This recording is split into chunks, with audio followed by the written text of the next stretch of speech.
Hello and welcome to News Desk on Joy News. I am Amiesi Nyamiche Thompson. On our desk today, President Mahama orders urgent funding for Phase II of the Blekusu Sea defense following the displacement of hundreds of residents in the Volta region due to crushing waves that destroyed their homes. Ask the Finance Minister to include funding to start Phase II of the Blekusu Sea defense project. Residents of Bono region worried about illegal mining in the enclave will get details as Bono regional minister promises to clamp down on the act. If you sit in Accra, you may think that there is no galamsey going on in the Bono region. Now they are moving towards the Bono region, and you could see Chinese and then our own people. And on International Women's Day, we'll hear from some young ladies on the impact their mentors have had on them. There is this woman that she inspires me a lot, Joyce Bawa Mokhtari. Not because she's politically inclined, but how she carries herself, even when engaging with the media, when she's asked certain questions on shows, how she answers the questions. These plus business updates on our desk. Please stay, don't go away. We'll be right back.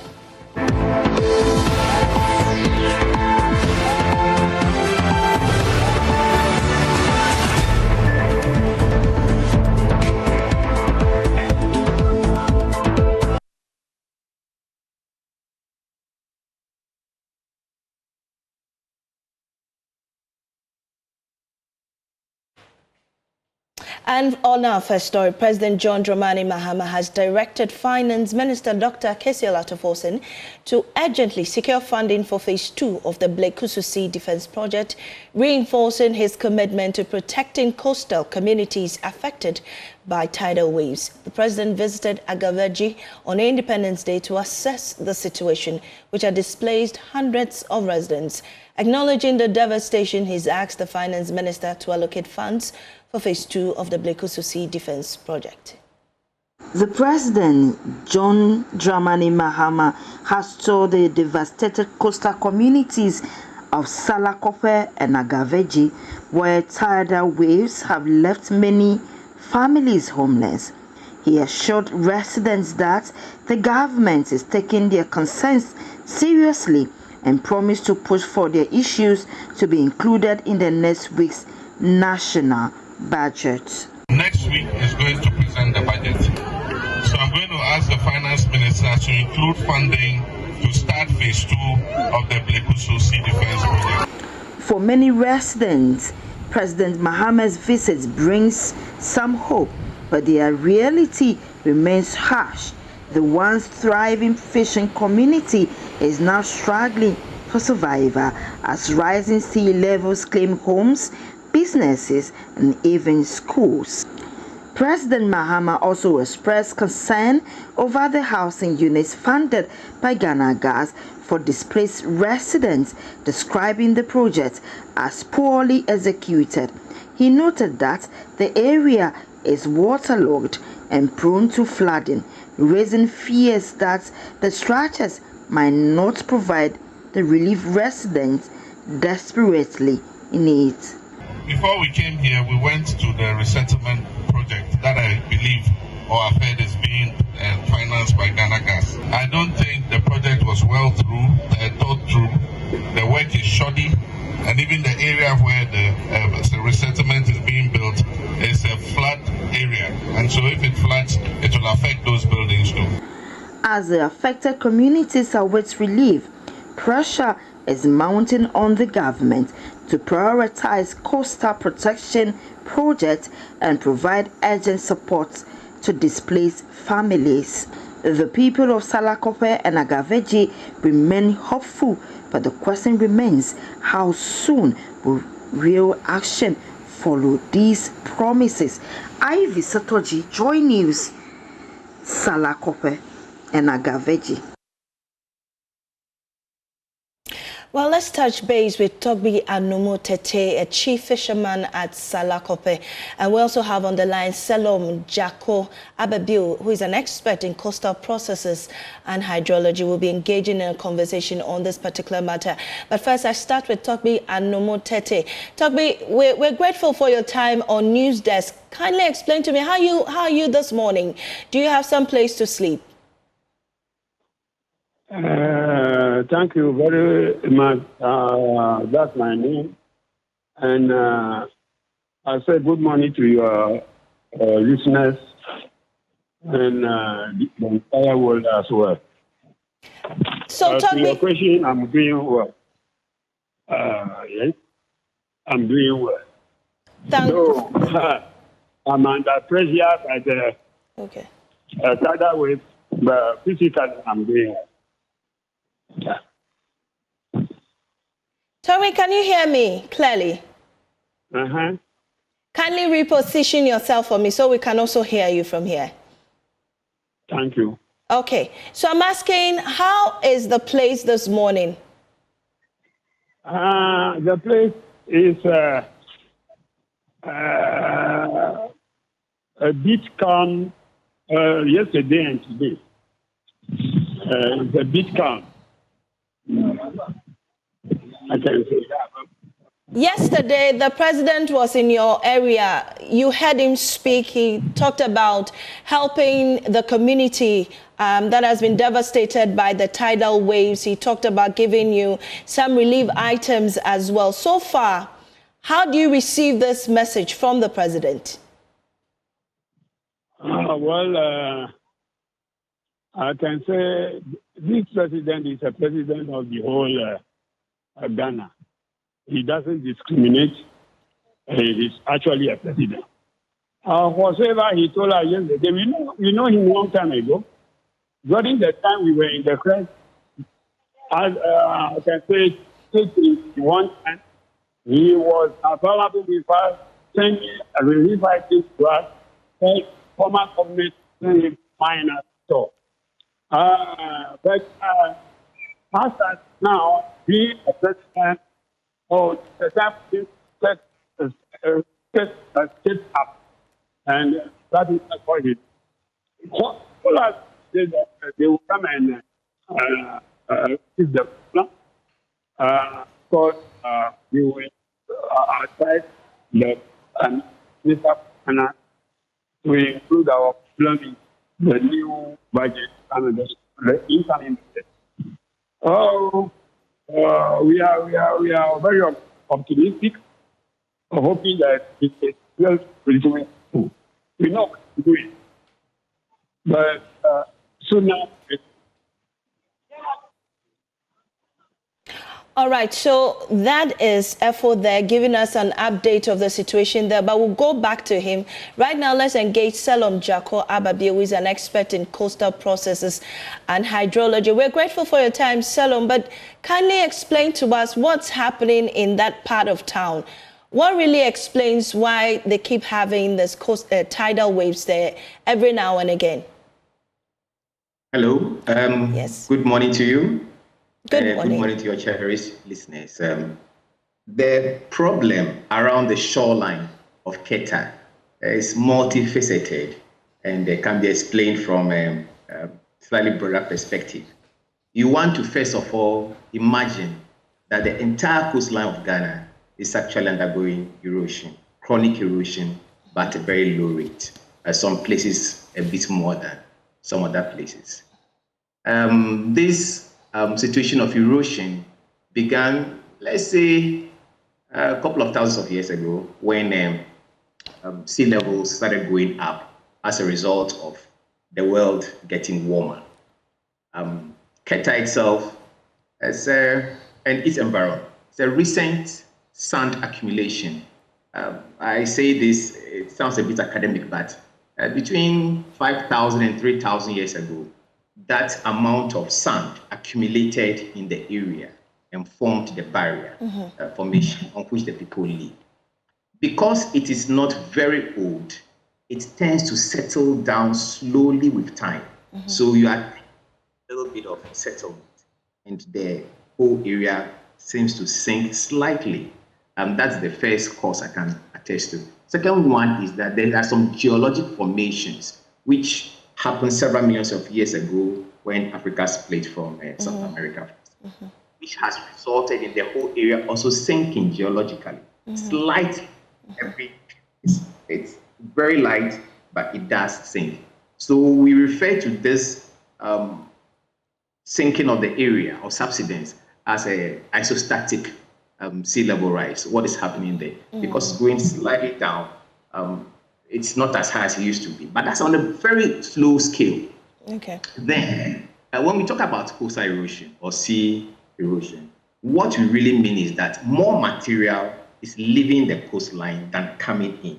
Think of the coastline as a sort of budget, a situation whereby sand comes in and the currents move it along.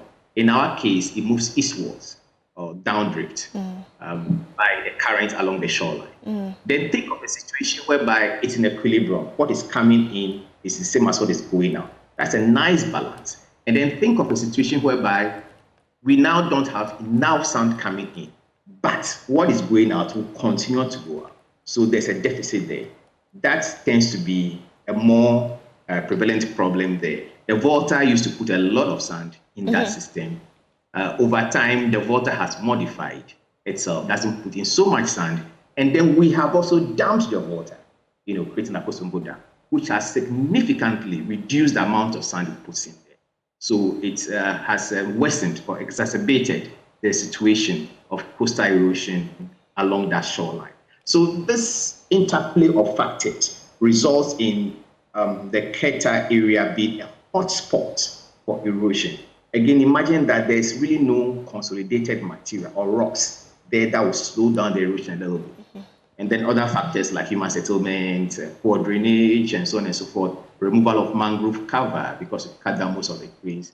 All these factors have increased the rate at which the coastline is receding. So it's a hotspot of recession. And of course, let me just add that because of current climate change, the sea level is also going up.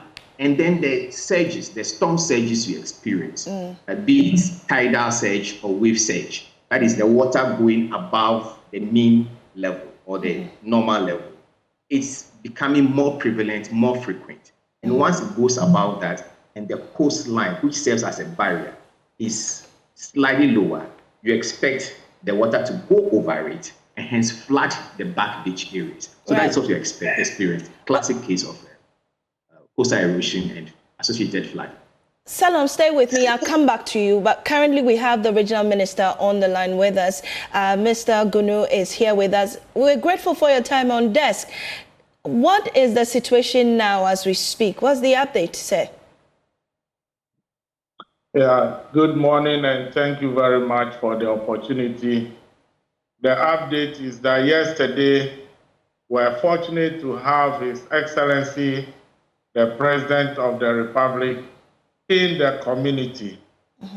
He has given the assurance of government that the finance minister will factor in the sea defense project in the next budget, and he has assured the people that definitely government will make sure that there is a sustainable solution to this issue of tidal wave. He also did indicate that, in fact, after the first phase of the Blekusu Sea Defense project, the second phase was supposed to have started. That was around 2015, because the feasibility studies and all other works were done for the smooth takeoff of the second phase. Unfortunately, we lost power. And if the NPP government had continued that particular project, wouldn't have been where we are today. And that must be made clear to everybody. But unfortunately, the project was abandoned now we are back in power by the grace of God. So he will make sure that the second phase is also tackled so that our people will not be having this issue of tidal waves, because it has been with them for the past few years, but the level of devastation this time round is just unprecedented. And unfortunately for them, the resettlement project that was started by the Ghana Gas Company has been sited at a location where a lot of engineering work had to be done. But that actually is not the case. So you see a lot of shoddy work being done. Mm-hmm. If it rains, the whole place becomes flooded. And as the sea advances to that area, we will make sure that it is protected all right. But then the work done over there is not well thought through. And we need to take a second look at that particular project and see how best we can resettle our people permanently whilst we reclaim the land and find a sustainable or permanent solution to this particular issue. So we thank His Excellency, the President, for his visit to the area, because for the past years that the MPP was in power, they never saw the president over there, let alone have that particular project captured in a national budget. Mr. Gunu, so we understand you've made the point there, but let me find out what's happening to residents at the moment. Even you spent the night with them when the incident first happened. Do they have a place of abode as we speak after their homes have been destroyed? What's the current situation with residents at the place? Yeah, some of them are putting up in a classroom, some at the community center, and others in the open space, where I had to spend the night with them 3 days ago. And I did that just to demonstrate our commitment to ensuring that we solve their problems. We want them to understand their pain is our pain, their joy is our joy. And in actual fact, this is not the first time that I have demonstrated such, humility and service to humanity. How was that night for you? How was that night? Was it comfortable? How was it? Explain to us what happened that night. It was not comfortable. The sea water was advancing towards where we were sleeping, and the breeze was just too much, but we endured it together with the people. And we hope and pray that help comes not only from government, but corporate Ghana. And I know Joy News, you are very good at that. As we speak, the people are traumatized. And my visit to the area and spending the night with them and the president's visit has actually healed them psychologically. We had to engage the services of clinical psychologists from the 66th Artillery Regiment to go and attend to the people. And in fact,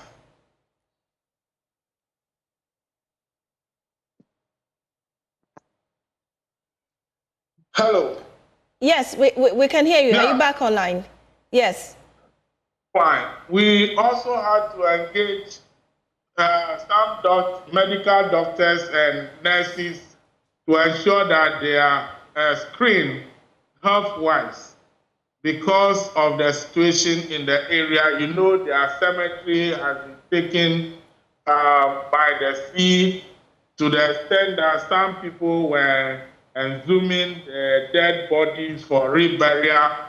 We caution them.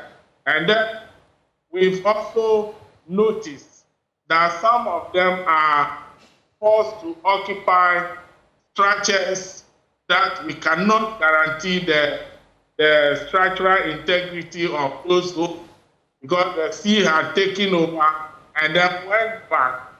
We see cracks in these buildings. And we don't want a situation where they will go back into these buildings and in the night or during daytime, the buildings will collapse, whereby some casualties. No, we don't want that situation. So we are advising them not to put up, and we are appealing to Ghana to come in to help us provide tents and food items, clothing for the people of Agaveji, Salakop, and Amuchinu, and its environment. Well, Mr. Gunu, we understand that NADMO, represents the government in this regard, giving the people relief items and whatnot. Have they been able to play that role when the incident happened? Have they given you some form of relief items to the residents, NADMO, Yes, about a week ago, NADMO officials were there together with EPA folks, where some relief items were delivered to the community. Yesterday, NADMO Chief Director General was there together with other ministers of state and then the EPA boss and His Excellency the President, and some relief items were provided once again to the people. Right. Member of Parliament for Adaklu has also provided some items, and that is the Roads Minister. Also have the President's brother, Ibrahim Mahama, donating 100,000 Ghana cedis, and some other people. We believe that others will join suit, and we will all help together to ensure that the good people Astalakop, Gaveji, and Amuchinu are being taken care of appropriately. Thank you so much, Regional Minister James Gunu there, giving us updates of the situation in Salakope and Avegaji in the Volta region. We have still on the line with me Salom, who is an erosions expert. Salom, just before we go, just briefly, what can really solve this problem? We understand that the president is directing the finance minister to make funds available for a sea defense project. Is that the way to go, or there should be other solutions to this? Well, immediately, we should have a sea defense project there. We should have a sea wall to stop the advancement of the sea. And it should be a hybrid type of sea wall. Sea walls tend to be things that coastal engineers and coastal scientists recommend as a last defense structure on the coastline. And we should have that done immediately. In fact, we should have done that yesterday or the day before yesterday. And I'm quite impressed with Honorable James Gunu, who went there, spent the night with the people, and felt how they feel about the area. This is a disaster that could have been avoided if we had taken pains to look at the coastline, study it a little bit, and plan for it. Researchers have worked on this. I know a couple of them, in one myself. And we had expected this to happen. It's not totally unexpected. We were expecting that it was going to happen. This typically is what we refer to as the downdrift effect of the construction of the Keta South defense wall. Well, so how much is this going to cost? At least some idea for the finance minister to make arrangements for that. I would tell the finance minister that the Keta South defense wall cost $100 million thereabout. $100 million, you say? It's an expensive endeavor. It's large. if you had done it earlier, we would probably have saved a lot more. But then do not think of the lump sum amount at this instance. For instance, the Keta Sea Defense War was made about 2001 thereabout. So, and it's still holding. If you think of the cost over the time, it becomes negligible. It just falls off, right? But you're thinking of circa $100,000 issue. That's what I would say. Thank you so much. Salom Jakwababio is an expert coastal processes and hydrology in that conversation with us. And moving on, Bono Regional Minister Joseph Adai Akwabwa is asking illegal miners in Banda and other districts of the region to end their activities immediately or face his wrath. Some farmlands and river bodies in the region have been destroyed by activities of illegal miners, a situation residents have described as worrying. After a tour, some Galamsey ravaged communities in the areas. The minister warned landowners and promised stringent measures to fight the silent menace in the region. Precious Semavo has more. Illegal mining continues to spread beyond the hotspot regions. At Banda and Wenchi in the Bono region, the unimaginable destruction of cashew farms, forests and rivers, especially the Tyne River, with devastating consequences, got worse nearly 5 years ago. There are increasing reports of cashew farmers allegedly selling their farmlands to Galamseyers. During the Bono Regional Security Council tour of some sites, most of the illegal miners who took to their heels are alleged to have moved from southern Ghana to Branham, Surubokro, operator a suburb of Banda Boase, among others, with heavy-duty machines to mine. Due to the dry season and blocked milky rivers, boreholes are dug in the heart of the dry forest to aid the mining activities. Bono Regional Minister Joseph Adai Akwabwa expressed shock at the level of destruction. They have almost destroyed the Tyne River. When we go to the bridge, you saw the kind of destruction that has been done under the Tyne Bridge. We saw people doing illegal mining inside cashew farms. And you see, they are doing it on a quiet. So if you sit in Accra, you may think that there is no galamsey going on in the Bono region. Now, they are moving towards the Bono region. And you could see Chinese and then our own people doing this illegal mining. Unlike previously, he said he has the willpower to fight galamsey. You could see the color of the river, and if we don't act fast, it is going to affect the Bui Dam. These galamsey activities started not too long ago, but there was no political will to stop them. But we have the will, and we are going to work to stop these activities in the Bono region. Mr. Kwabwa assured of stringent measures to halt the degradation. So I am telling the Chinese and our own people that so far as I remain in office as the Bono Regional Minister, I am going to combat this illegal mining. I'm not going to allow them to work in this region. We know where they are and we are coming after them. And those chiefs who have given lands to illegal miners, I am sounding this warning to all these chiefs that when you are arrested, I will make sure that you are prosecuted to the end. As a citizen once said, leadership failure ensures the continuous operation of galamsey activities. Precious Semevo, Joy News, Banda. Well, my colleague Precious Semevo joins us on the line right now. Precious, has there been any change in the situation there following the minister's warning? Well, not that of any change. As we go to the site in Banda and some part of Wenchi, they took to their heels. But just as we drove off, they returned to site to continue their illegal business. As the minister rightly said, the situation is that huge. The destruction is enormous.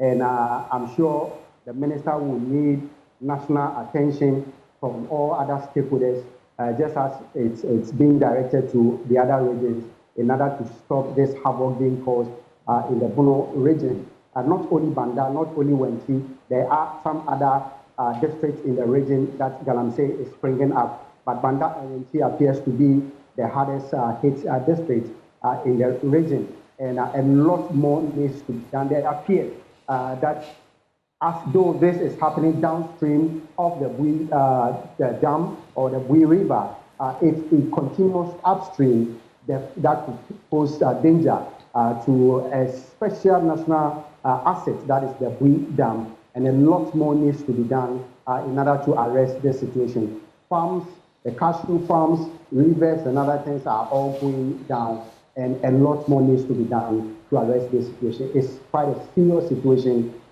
in the town. Sometimes you have to drive up to about 20 kilometers to locate them deep in the forest in Banda. And that is an area that when they are working, nobody gets to know, nobody gets to see them.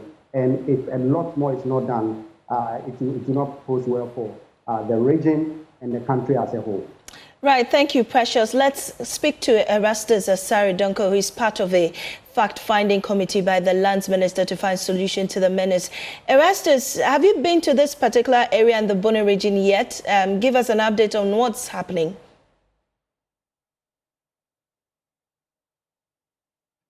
Well, I think I've not been to the Banda area. This is the first time I'm hearing that Galamsey is going on within that particular community. Okay. Initially, I thought the Bono area is free from Galamsey. Unfortunately, so it's not. This is something that I'm hearing. Yeah, it's not. Yeah. But what's been the latest from your fact-finding mission with the minister? What's going on? Well, so I must say that the team has concluded its fact-finding mission to the western and central regions, and they will be briefing the minister. I learned he has traveled, but they will be briefing the minister this week also, and a decision will be taken on enforcement drive going forward.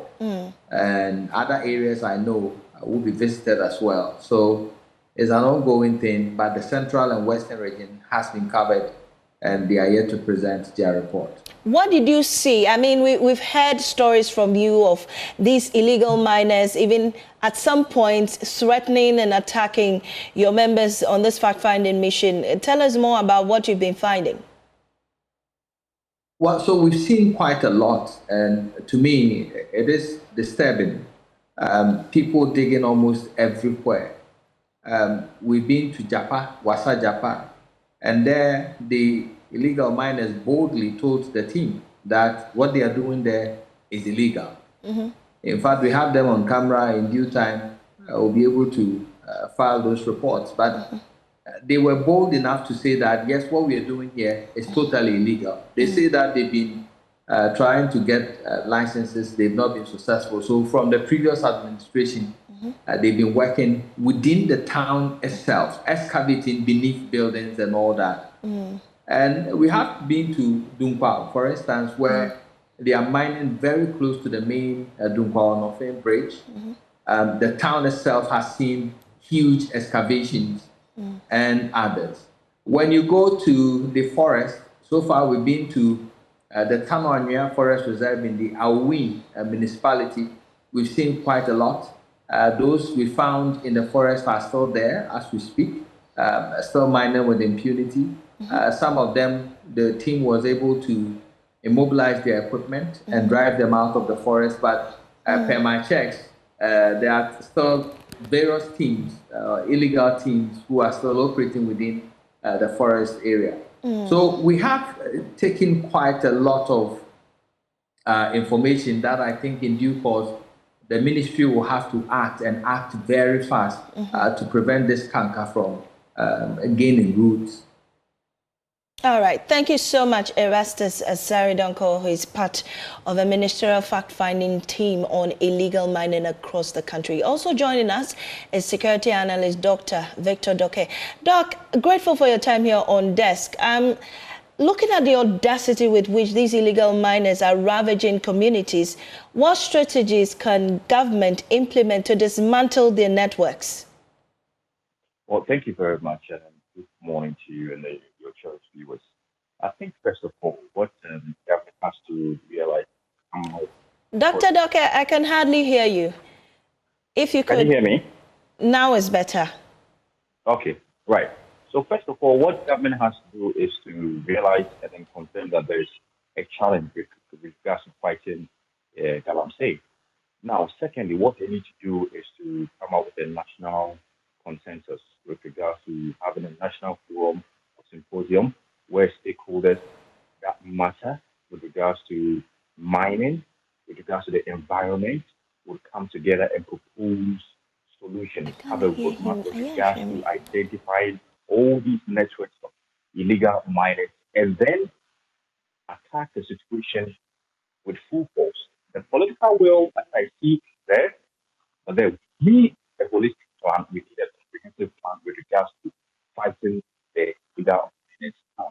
When you look at the transition to the new government with regards to NDP to NDC, what has come up with regards to the president's narrative, the minister's narratives, it's been all the same. But however, we still find illegal miners in forests where they are not supposed to be.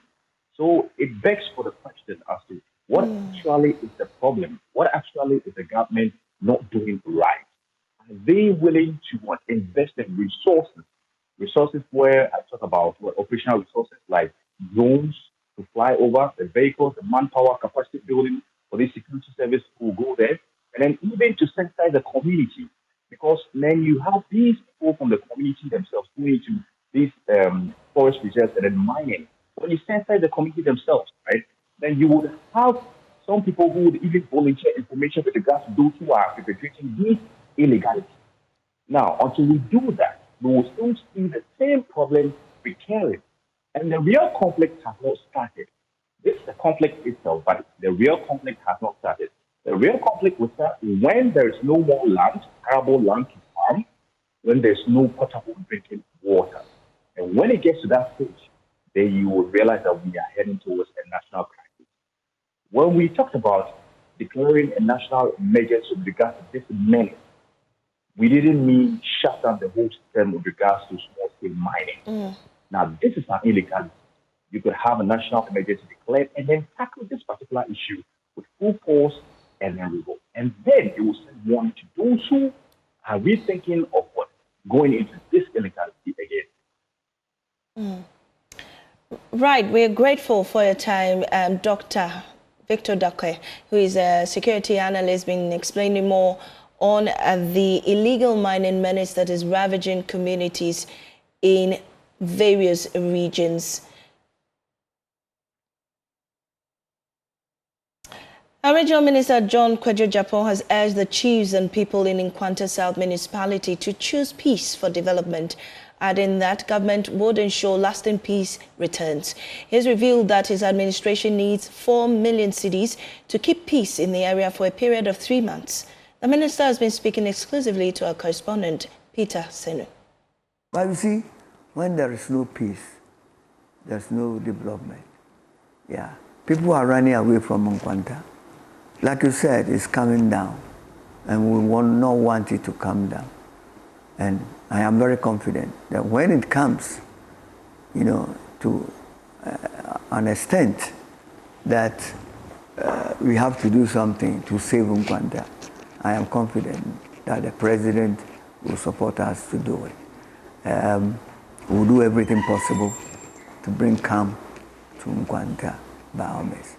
You know, I was checking from our budget, if there's any budget at all to run, and there's no budget, but there's, you know, a budget that is looking for 4 million cedis for a period of time to take, you know, to calm down, you know, Nkwanta, peace at Nkwanta. You understand? So you see, when there's no peace, there's a problem. 4 million Ghana cedis. That's huge. 4 million for about 2-3 months for expenditure on soldiers and police in Nkwanta. You understand? And so it is important, very, very important, that we do everything to calm down Nkwanta and to bring back peace and a very lasting peace, and everlasting peace, not peace that will come and go back. You know, there'll be crashes here and there, maybe after every time of warfare. No, we want an absolute peace, and we'll do that in any way that we can to bring absolute peace in Nkwanta.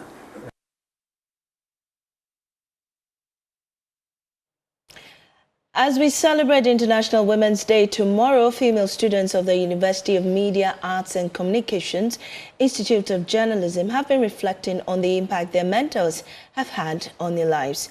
They've also been sharing advice they would give to their older selves. They interacted with Esther Nkrumah on this week's edition of Desk on Ground. Mentorship has a way of shaping our paths, helping us reach our full potential. As we celebrate International Women's Day, we're exploring how mentorship is helping young women grow, build confidence and reach their full potential. We're here at Unimac IJ to interact with some students to know the women in their lives that inspire them. Hello ladies. Hello. I'll start with Rama. In your journey, I'm sure there are certain women that you look up to, that inspire you to do more.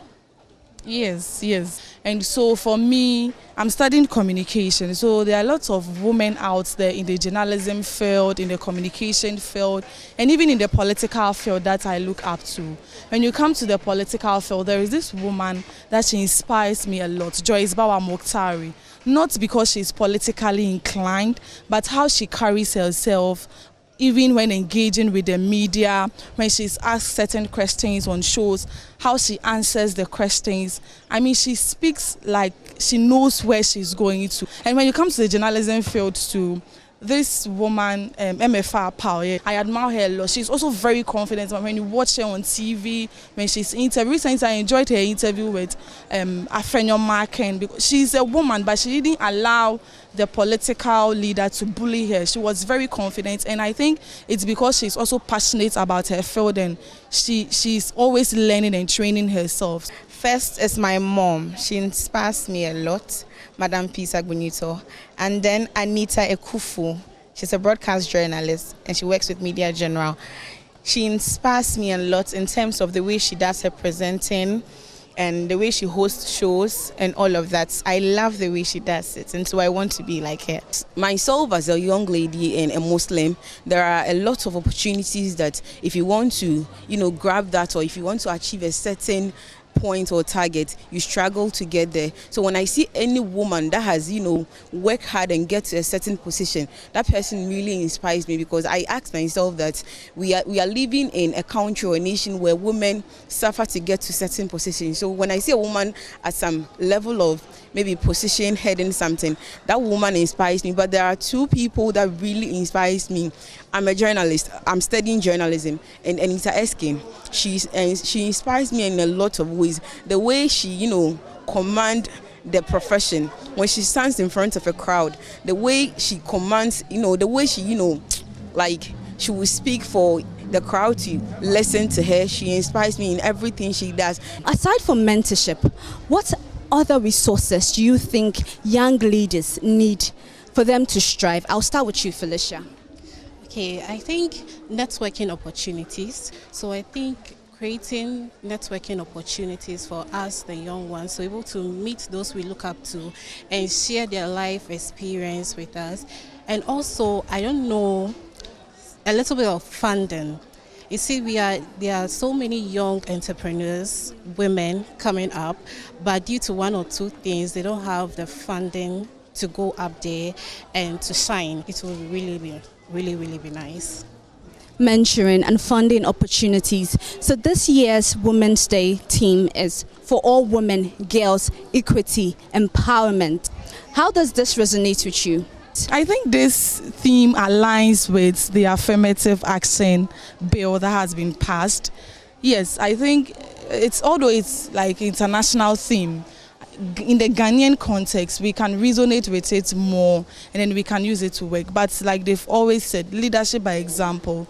The president promised that he's going to make sure that 30% of his cabinet ministers are going to be females. Yet, the number of females we are seeing are not reaching that 30%. So if it's a bill that the leaders of this country have sat down to reason and pass just to empower young women in the country, I think they should lead by example.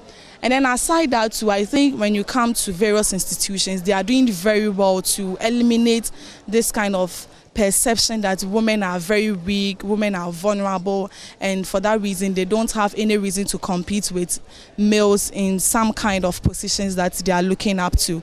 Looking at inspiration, I think that you have to be your own inspiration first before any other person can inspire you.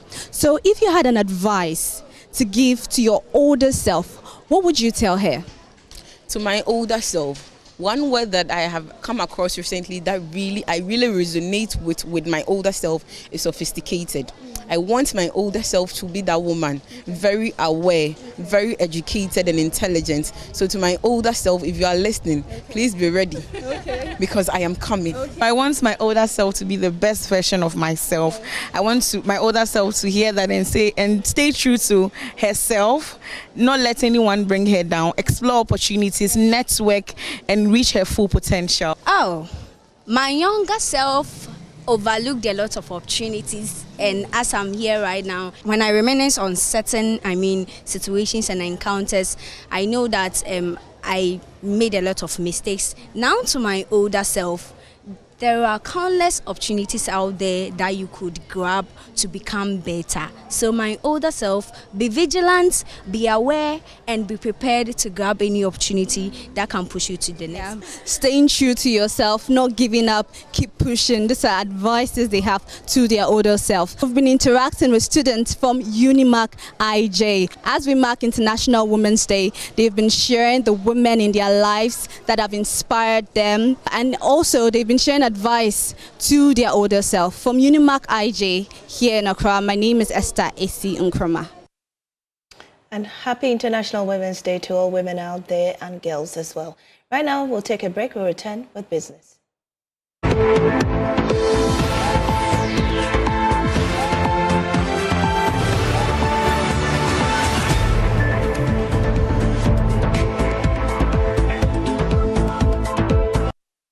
Hi, good morning. Welcome to business. My name is Darrell Kwao. Mahama Rural Bank PLC set to scale up support to small and medium-scale enterprises with loan support of up to 1 million cedis to clients. This is aimed at boosting local capacity of indigenous businesses and improving the local economy. Chief Executive Dr. Alexander Asma says the bank is leveraging strong ties with clients instead of collateral in assessing the loan. And Ayal Jima has more in the following report. Last year, the bank launched the AMEB Donkomi promo, which targeted the disbursement of 500 million cedis to about 2,500 small and medium enterprises in 2 years.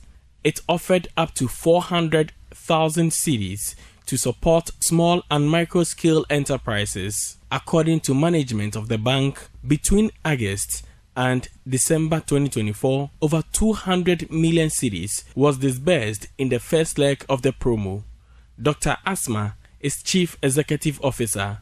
Then with our advisory services behind it, they are able to do the minimum bookkeeping they can to help you to be able to monitor what they are doing. We have the team on the ground constantly with them. So then why don't we, for those who have understood our arrangement and are doing this right, why don't you give them the next leverage? So the risk committee of the bank has assessed the risks, the board has reviewed the risk assessment, and we are very comfortable to say that we can manage the risks of certain ones within the maximum range that you have now put it. Now with this level, what it means is that now we are going to be much more closer to these customers, and we are going to see exactly what they use our money for. Lending to SMEs is considered high risk due to poor bookkeeping culture. By the close of 2024, Mahama Rural Bank recorded non-performing loans of 1.7%, below the central bank's ratio of 24.3%. Board Chairman Dr. Tony Obin explains the bank's staff working with the SMEs will enhance their support to ensure loans secured are dedicated to its objective. The Donkomi Plus is not for starters. is for those who have shown positive custom, those who have demonstrated trust and honesty, that if you gave them 400,000 cedis, they are able to return the 400,000 cedis plus to you. So you can increase it to 1 million. It's a challenge, but banking is a risky business. It's a challenging business. You only have to reduce those risks. And the way we have reduced the risk is to stay closer to the customer, maintain a closer relationship with the customers. The bank's customer appreciation event brought together some clients of the bank. For Joy News, Nanaya Ojima reporting.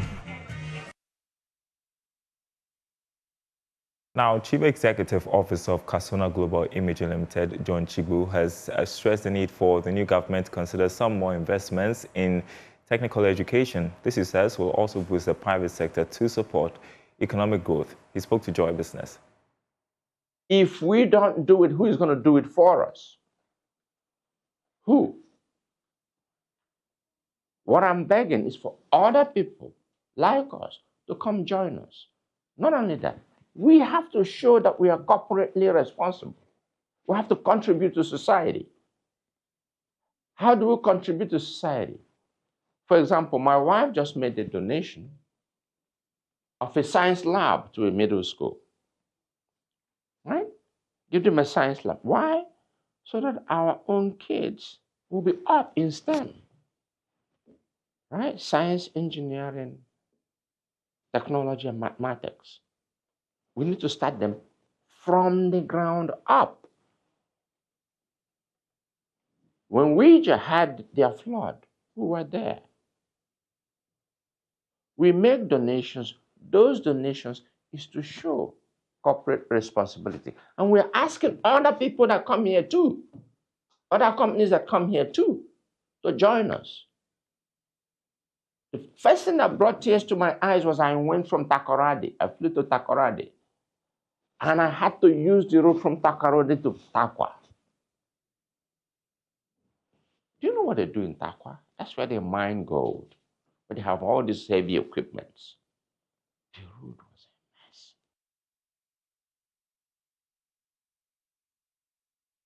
All right, and that's it for business. Back to you, Mamesi. Thank you, Daryl. And on that note, we wrap up this morning's edition of News Desk. I am Mamesi Nyamiche Thompson. We'll be right back tomorrow for more on the news.